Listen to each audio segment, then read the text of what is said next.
if you want to avoid the trap of the narcissistic partner, you don't want to stop dating these guys, having it go great for a little while only to have it come crashing down in a month or so when you see who they really are. Just remember 3 things. Don't be an easy target. Don't collect trophies, and make sure you see the neediness. That really is what narcissism is all about.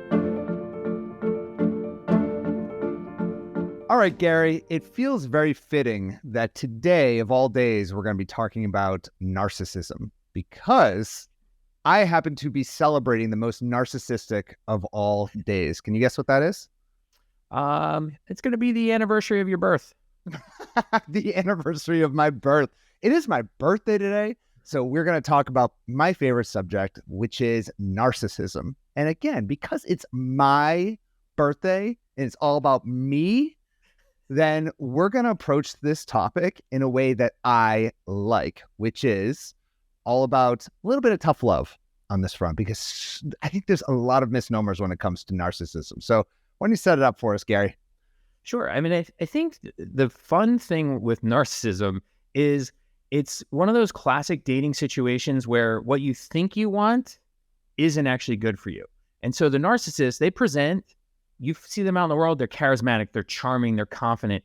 I mean, who doesn't want a partner like that? This is somebody who commands a room. They're magnetic, they're amazing, they're exceptional.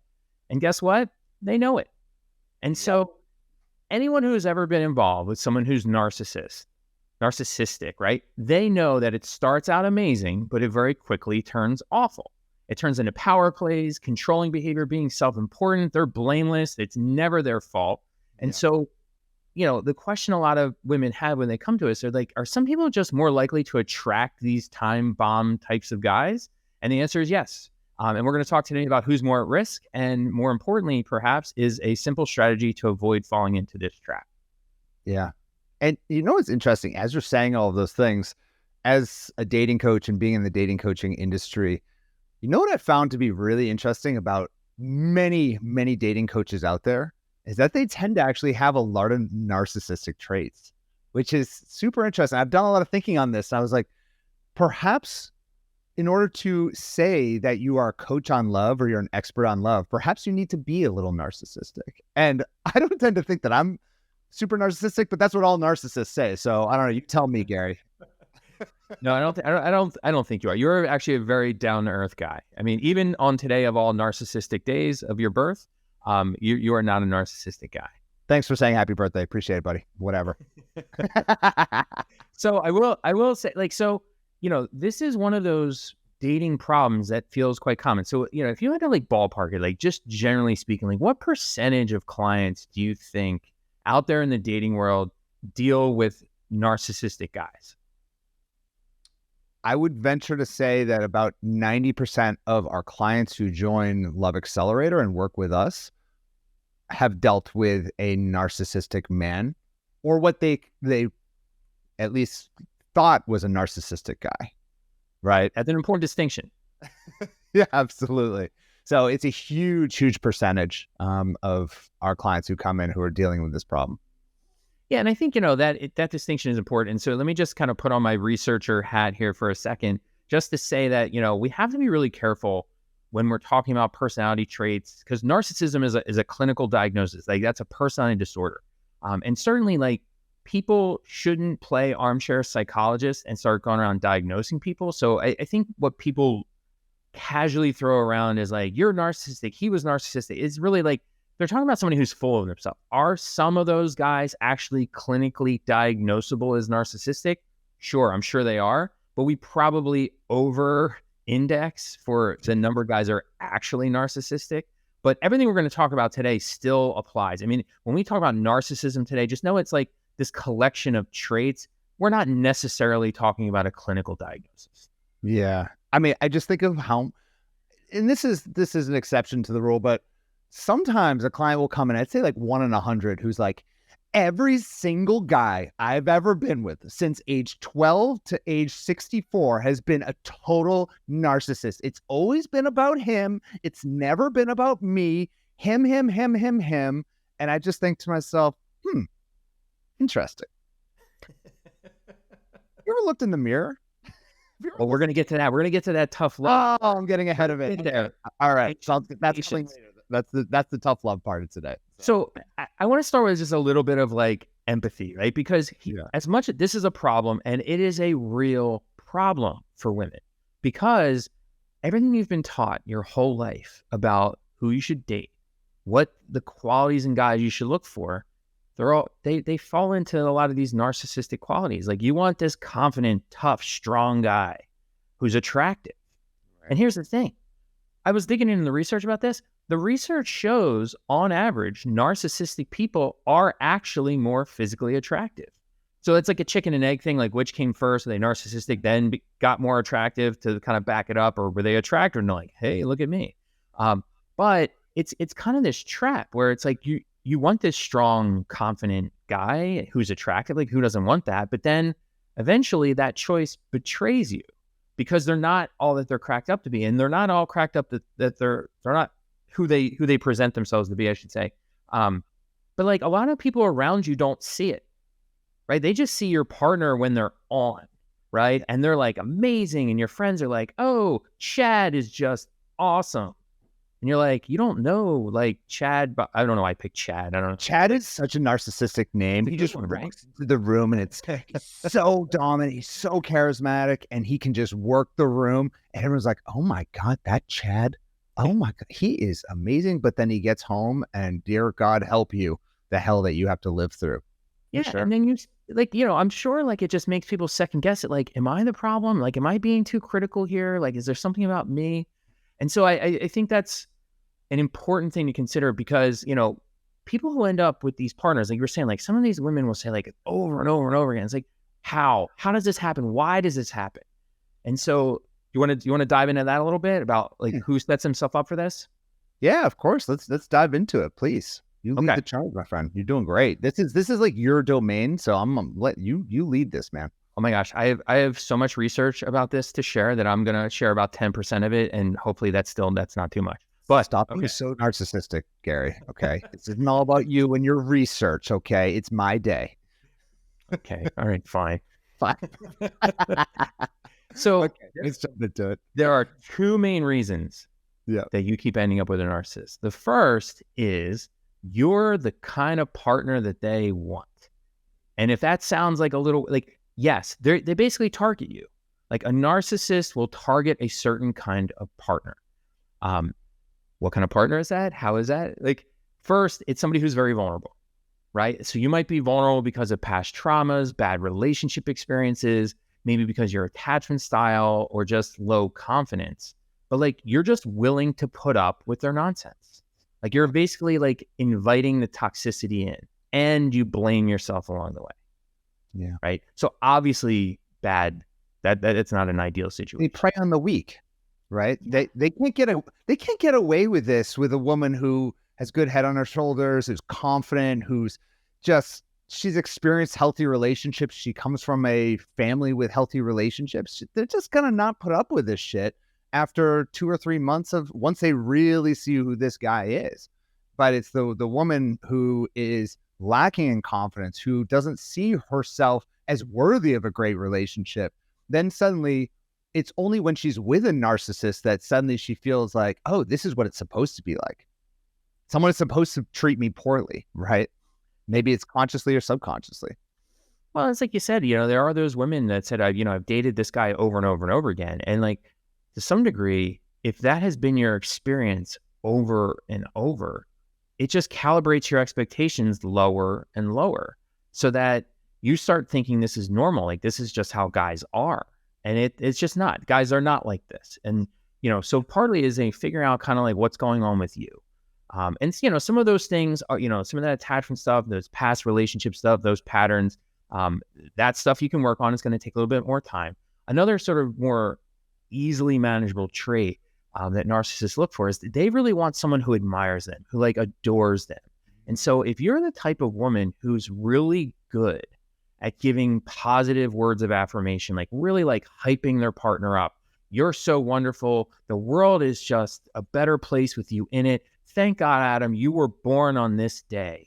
Like, you are just a star among stars. Like, the research shows, like, narcissists that's who they're looking for. They want that partner who's super positive about them, admires them, and sadly, like they also are looking for people like that because they're not going to want as much emotional intimacy.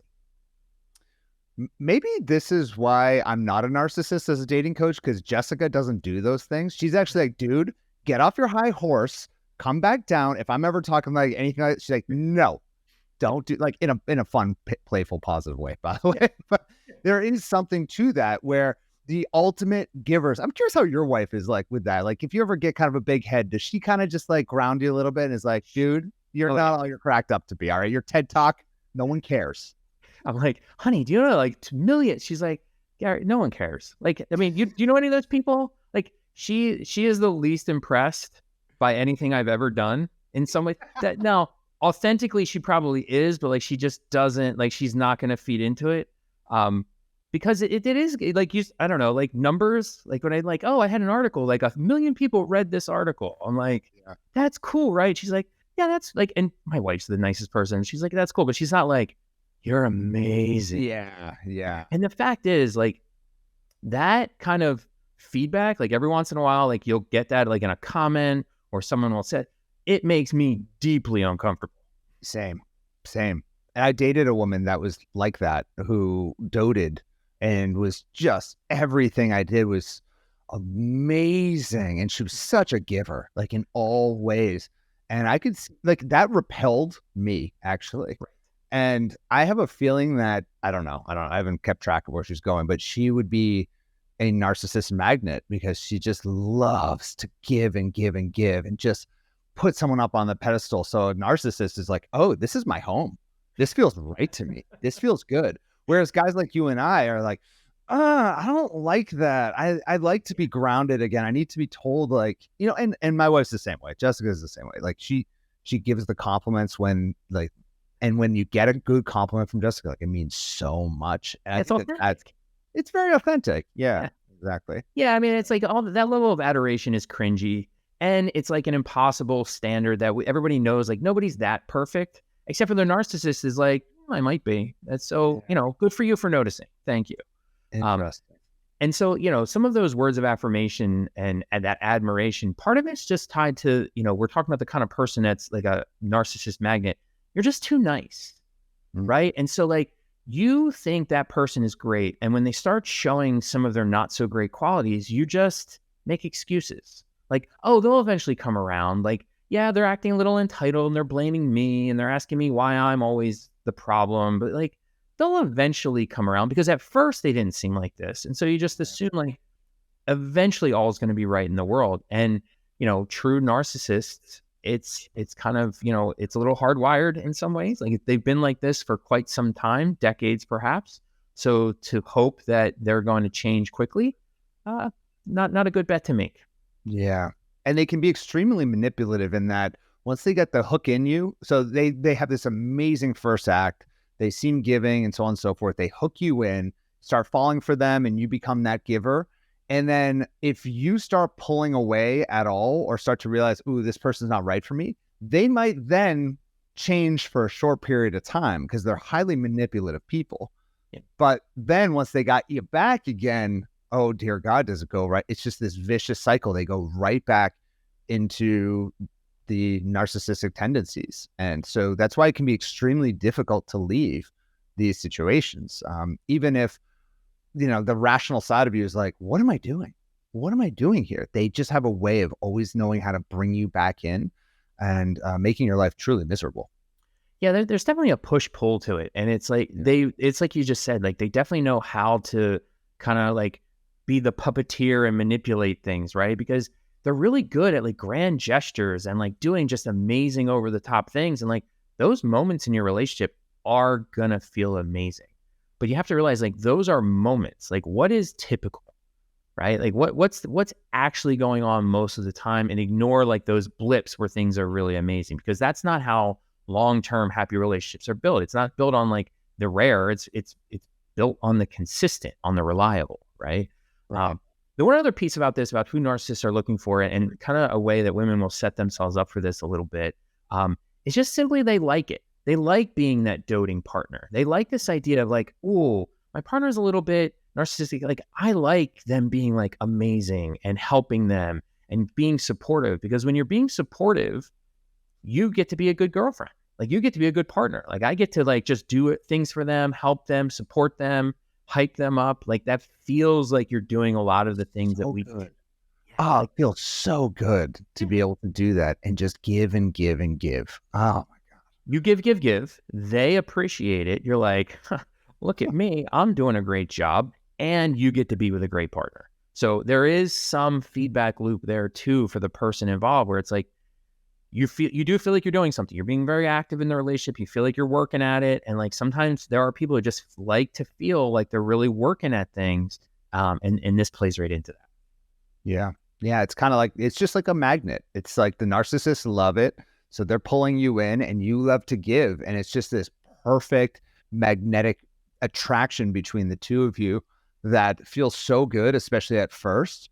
But as time goes on, things start to get a little bit hairy. And, you know, suddenly that balance, it's no longer just this beautiful magnet. It just becomes a soul crushing, horrific hellhole of a relationship that truly is going to cause you to want to work with us, honestly, and never have to repeat that again. So I hope that you don't experience that, of course, but hopefully this gives you some insight about these people.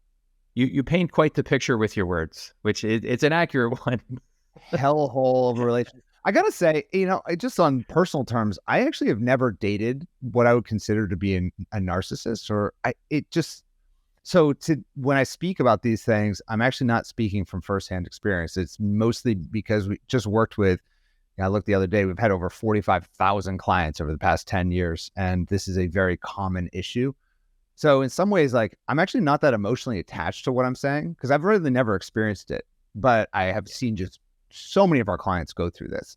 And so I do understand the ramifications it has. Have you ever dated what you consider being narcissistic? You know, when you said that, I was like, huh, have I? I mean, there's one candidate I have in mind that's a potential, but I don't think it was elevated enough. I think it, you know, like you kind of said, like, where are they now kind of thing. I kind of wonder. But I don't think it was quite to the level where like, yeah, it wasn't experiencing any of these kinds of things. But like, to your point, so many of the women that we talk to experience this stuff because the narcissists are good at drawing people in, right? It's that magnetism thing that I talked about right at the beginning. Is they bring in the women, and you know, they cast a wide net, and they're attractive. So ladies, now that we've drawn you in with all this narcissistic talk that makes you feel like, oh my God, all these men, they're the problem. Now we're going to switch it up and let's take a real look in the mirror. How about that, Gary? What do you think? We've hooked him in, and you got to stay for the rest of this podcast, because if you leave at this point, you are a narcissist. Only a narcissist would leave right now. Only a narcissist would not listen to the next 5 to 10 minutes of this podcast, because this is very important, and this is really going to be something people don't talk about in this space. So let's jump into it, Gary. I've never seen anybody talk about this, and this part's actually going to be based on some real recent research that just came out. But this is what we call a little tough love, right? So we actually have a tradition in our program, Tough Love Tuesday, where we ask the women, say like, hey, if you want a little tough love, just a little bit of like maybe something you don't want to hear but you need to hear, ask us, and we are going to provide that for you. So be forewarned. Here we are. So the tough love about narcissism. And remember, like, this is research supported. I'll get to the research in just a second. But the idea is that the reason why you're attracting narcissists is, ready? Because you actually have a fair number of narcissistic traits yourself.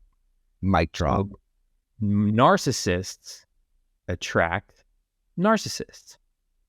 Narcissists tolerate narcissists up to a point until their narcissism outpaces yours, right? And then it's like, what's up with them? But to get to the research on this, research was done, 150 couples measured both partners on narcissism. When one partner was high in narcissism, the other partner tended to be as well. When one partner was low on narcissism, the other person tended to be as well.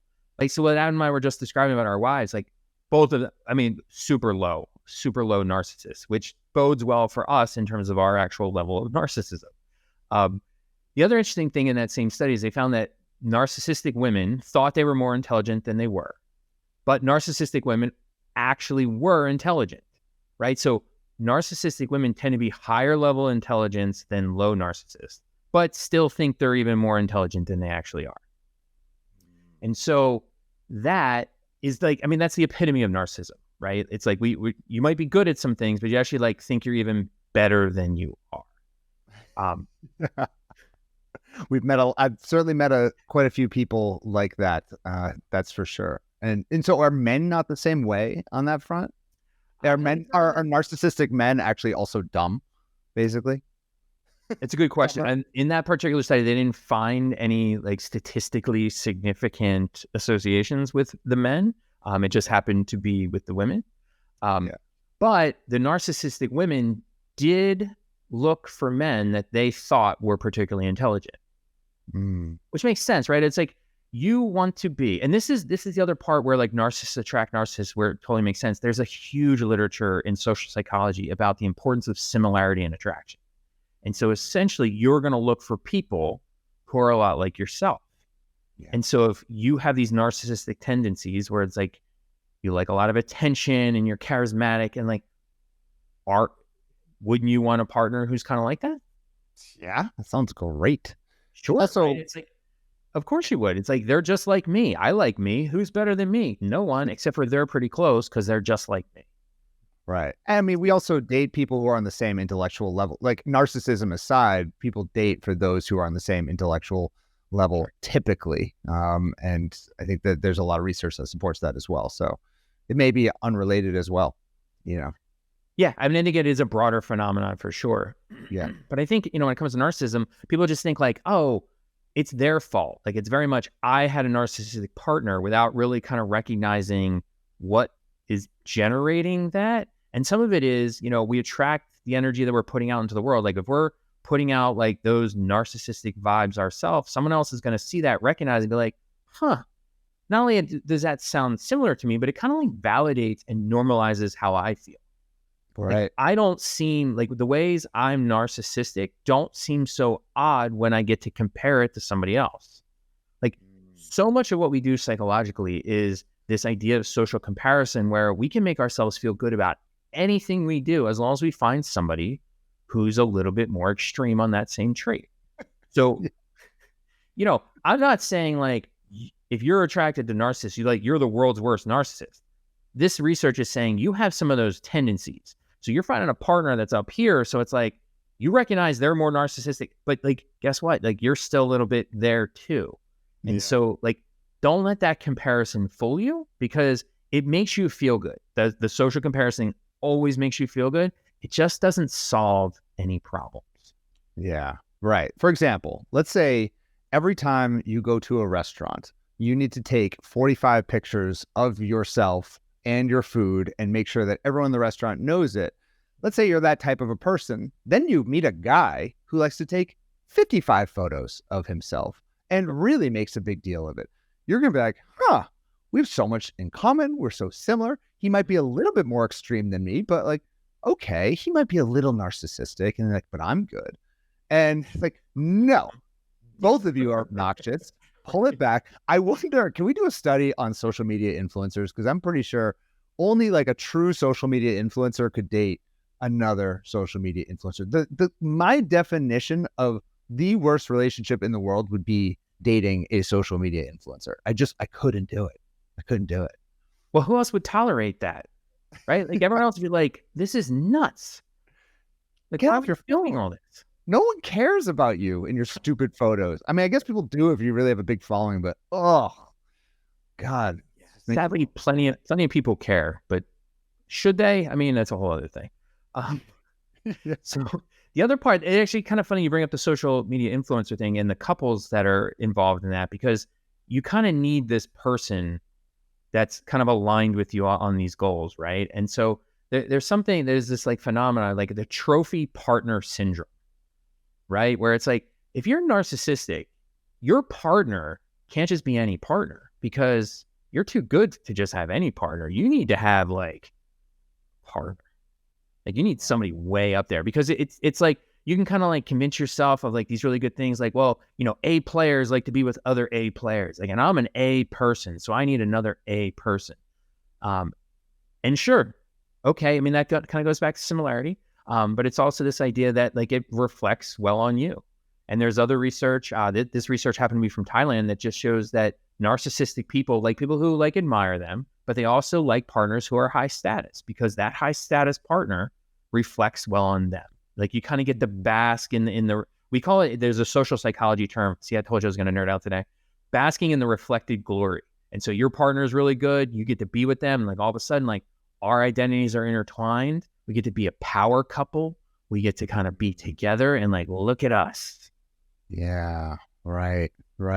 So I'm sure men who probably are really flashy, make a lot of money, really like to show it off, they are probably also magnets for narcissistic females in that sense. And just look at me and look at this guy. Oh my God, he has a private jet. By the way, I'm not judging going after a guy when it comes to wealth and status. We actually talk a lot about that in Love Accelerator. It's just when it gets to an unhealthy place where that's all you care about, and you're willing to look past all of his horrific tendencies of being a total asshole behind closed doors, about not caring about you whatsoever, and all the other tendencies that go along with it. So yeah, this all makes so much sense. God, it's crazy.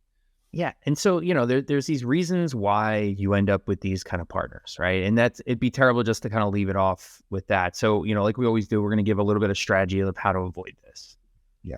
And so how do you avoid attracting these narcissistic guys or finding these narcissistic guys attractive? It really comes down to a sort of a mindset shift.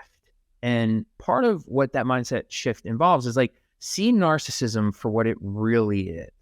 It's not impressive. The narcissists aren't super great.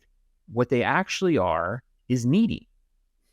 And so they're needy of attention. They're needy of validation. They're needy of your admiration and adulation. And it's like they need all this stuff. Now, when you start thinking of it that way, it's like high maintenance, diva, unattractive. Like, do you want to date a needy guy? Because there's nothing more unattractive than neediness. Right. But they're like, here's a new term of the day. They're sneaky needy. They're needy in a different way, because when you think of a needy guy, it's the guy who gives you a ton of unearned affection, like gives you flowers and you're not really sure about him yet. And like, he's trying so hard to just get you to like him. I guess it's little love bombing. Yeah. I guess I'm trying to create a difference between the needy guy who's like the good guy and he's just trying hard and he's like wearing his heart on his sleeve, versus the narcissist. I guess they are both incredibly needy, but the narcissist is sneaky needy because he's still confident. He appears to have his shit together. He is likable, but he's also extremely needy in other ways, in all the ways that you just mentioned. In that, and that guy, the guy you're describing, if you said he was needy, would be pissed. Like he would never admit it, because he doesn't see it as neediness. Like him telling you you're amazing and perfect and all these things early on in your relationship that have no real basis, that's needy, because he's desperate for your approval. And so he's trying to get you on the hook, get that approval, but that's needy behavior. A guy who's not needy knows like eventually you're going to like him for who he is. He doesn't have to do all these grand gestures, all these showy kinds of things. It's like, you're going to like me for me. And that's the definition of not needy. And a guy who's not needy will be like, you'll like me for who I am. And if you don't, I don't care. I'm going to move on to the next. That's true confidence. And a narcissistic guy can't have that. He can't, because he cares so much about what you think. There's no way he could walk away. He would probably have sleepless nights wondering, how could you not like me? And it all comes from this incredibly false sense of confidence and deep insecurity about who they are as a person. And as soon as you don't give that narcissistic person what they need, it's just like that. It's your fault. You're the problem. And that's the switch that we talked about before, is like, this relationship starts off so good, goes from awesome to awful, and it's like a betrayal of your expectation. Right. But this seeing it as neediness, we talked a second ago, and a little bit of the tough love. Like if you have narcissistic tendencies yourself, you attract these kind of guys. You also have to do a little, introspection here. Like, in what ways are you needy? In what ways are what neediness are you kind of subverting and expressing in these narcissistic types of ways? Because you want to get this corrected in yourself as well, because then you're going to see it more clearly in others and realize it's not a great thing. Yeah. I mean, what validation are you constantly seeking from men? Like, Right. what are you really looking for?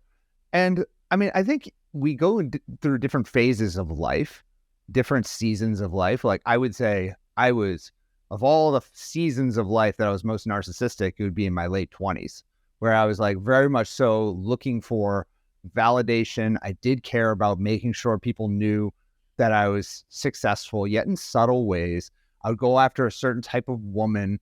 And then I think this is just growth, where I realized that none of that shit matters. It really doesn't matter. And no one cares. Yep. No one cares. And it's not making me happy going after anything like that.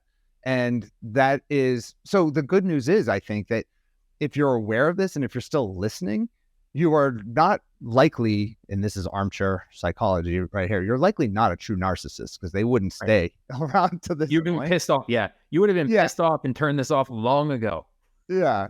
But we all have narcissistic tendencies in some way, shape, or form. And just being aware of the validation that we seek from others. And if we're finding that that's how we're dating, is to seek validation from high-powered men, then take a look at that for what it really is. It's silly. It's silly. And it's not setting you up for long-term success in your relationships. Because if you're always chasing that short-term cocaine high from that guy who's got all the cool stuff, and I mean that in the literal and figurative sense, okay? If you're with those types of guys, hey, you're probably doing a lot of lines, okay? But no, don't do that.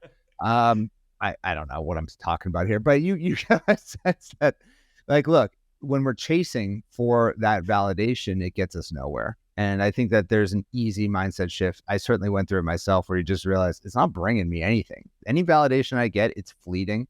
I don't care. The next day, I'm just looking for more validation. So once you kind of let that go and go more like the Buddhist monk way of dating, of just being and bringing your best self to every interaction, every person, even if someone doesn't give you that adoration back, that's okay. You brought your best self. And if someone doesn't like you, that's okay. You move on to the next and find someone who is into you.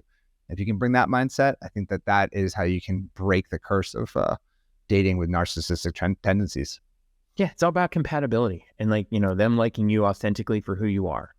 As we also do, we said there was a strategic shift you can make in terms of mindset. There's also a few like practical things just to kind of look for. If you're like, I don't really know how to identify these narcissistic guys. One of the big ones, some of the bad signs, right? So if you see guys who act entitled, they're constantly blaming other people, they have lots of stories about how they were wronged or treated unfairly, always have bad luck, and like the world's kind of like out to get them, those are signs. There's also one thing that I think is the most common thing that narcissistic guys will say in a relationship context. It's something along the lines of, all of my exes are crazy. You beat me to the punch on this one. I was going to say, you're going to say the same thing? Did I get you? That was literally what I was just going to say. All of my exes are freaking crazy. Drop a different F-bomb there. If they are saying that, and they've had more than maybe, okay, if you've had only one ex in your life and she was effing crazy, okay, that's fine. That's one data point. But if it's 10, if it's 5, look in the mirror. Take a look in the mirror. That's a classic line. And it can be that about them blaming their exes, but it's that general theme of blaming others and not taking responsibility.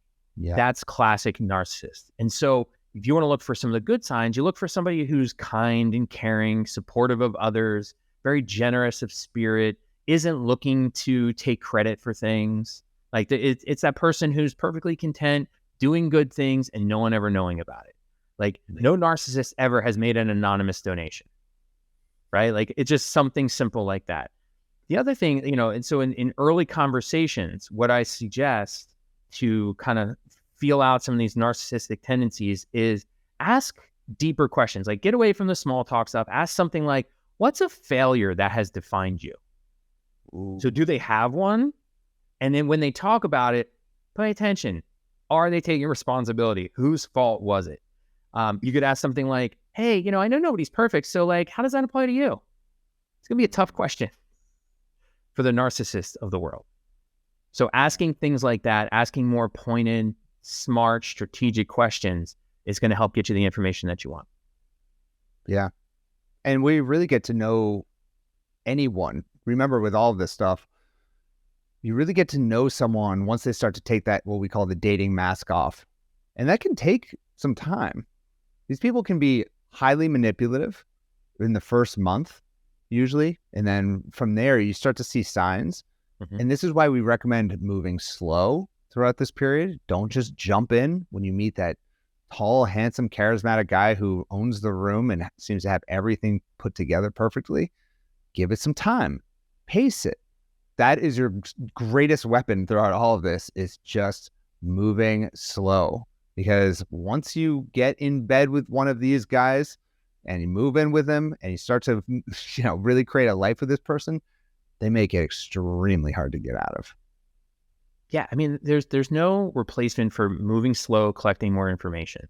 And like, if you can have a couple of strategies in your back pocket to kind of get to some of those other things, like a narcissist isn't going to want to talk about vulnerabilities and problems and that. They don't want to talk about it.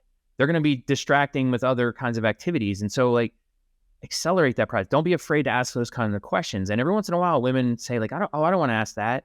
And it's like, they don't want to ask it because then that might potentially burst the bubble of what seems like a really great thing, but you're going to find out eventually.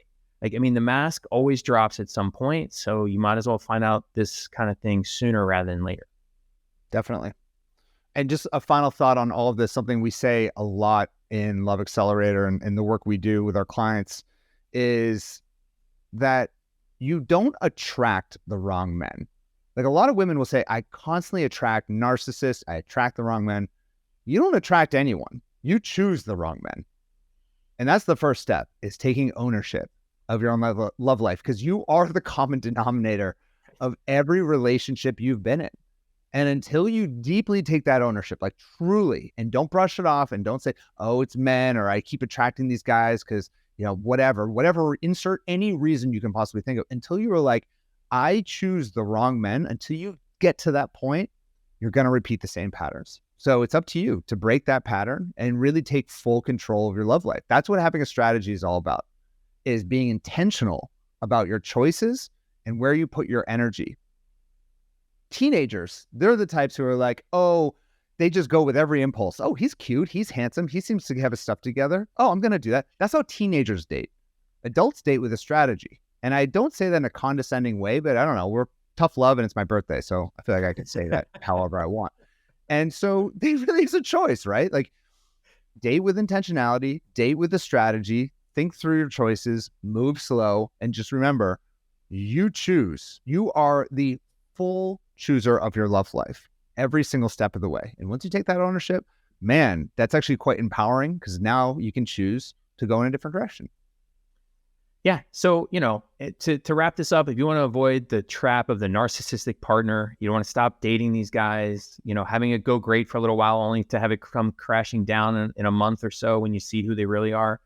Just remember 3 things. Don't be an easy target. Don't collect trophies, and make sure you see the neediness that really is what narcissism is all about. And, just as one final thought, remember, strong people attract strong partners. And so, it's up to you to take ownership and be that strong person. Amen. Thanks, Gary. Yep. Thanks, Adam.